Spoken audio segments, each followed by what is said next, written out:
지난 2013년과 2014년 북한이나 접경 지역에서 선교 활동을 펼치다 북한 당국에 체포돼 아직도 돌아오지 못한 3명의 선교사가 있습니다. 김정욱, 김국기, 최준길 선교사인데요. 억류된 3명의 선교사 송환을 촉구하고 북한의 인권 실태를 공유하는 컨퍼런스가 개최됐습니다. 김효미 기자가 보도합니다. 한 여성이 울면서 기도를 하고 성경을 읽습니다. 북한에 억류된 선교사 남편을 기다리며 눈물로 기도하고 있는 아내입니다. 아직 한국으로 오지 못한 북한의 억류 선교사와 그들을 기다리는 가족들의 아픔을 그려낸 음악극 속 한 장면입니다. 평화한국 주최로 21일 개최된 이번 컨퍼런스는 북한에 억류돼 있는 선교사 김정욱, 김국기, 최춘길 3명의 송환을 위해 북한 인권 증진에 대해 이야기하고자 마련됐습니다. 평화한국 허문영 대표가 좌장을 맡아 진행한 오후 토론에서 전 북한인권위원회 통일연구원 부원장 김수환 박사는 우리 정부가 북한의 인권 문제를 제기하면 남북관계에 부정적인 영향을 끼칠 것을 염려해 소극적으로 대응한 것을 지적하며 지금이라도 일관된 정책을 펼쳐야 한다고 주장했습니다. 인권 우선 전략이 우리 남북관계에서 어떤 정책 기조로 내재화되기 위해서는 확고한 인식의 정립이 저는 필요할 것 같습니다.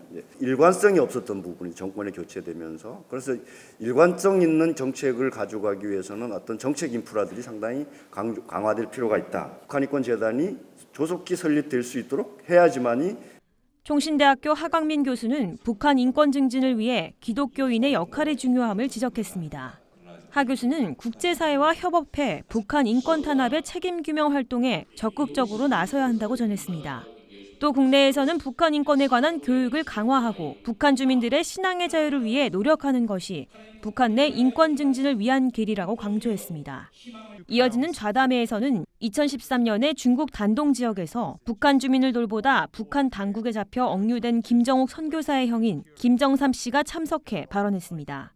김 씨는 지금도 김정욱 선교사를 비롯해 억류된 선교사의 생사는 확인되지 않고 있다며 정부와 사회단체가 북한 인권을 위해 지속해서 노력해준다면 좋은 결실을 맺을 것이라고 전했습니다.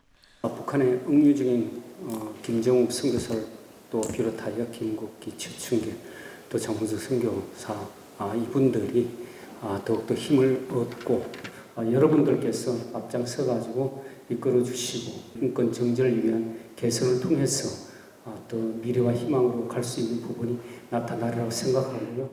북한 김일성 일가의 전담 불어 통역 외교관이었던 고영한 박사는 대한민국 정부의 지속적인 설득으로 1991년 탈북했습니다. 고 박사는 북한이 국제기구 내 북한 인권 대응 TF팀을 한미일의 대북한 인권 공세를 막기 위해 구성했을 만큼 인권 문제에 대해 예민하게 생각하고 있다고 전했습니다. 고영한 박사는 억류된 선교사 송환에 관해서는 북한이 덜 적대적으로 생각하는 핀란드, 독일 등 유럽 국가와 협력해 우회적으로 문제를 제기하고 그 후 성과가 있다면 한미일이 직접 들어가는 방법을 시도해 볼 것을 제안했습니다.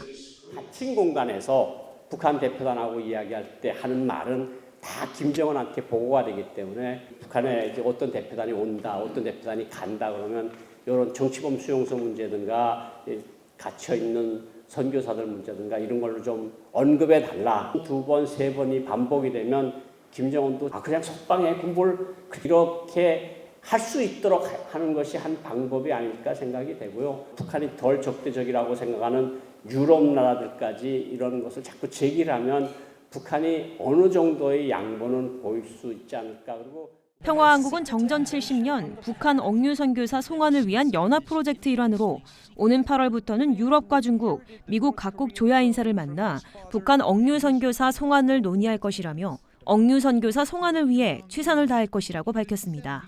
구티비 뉴스 김효미였습니다.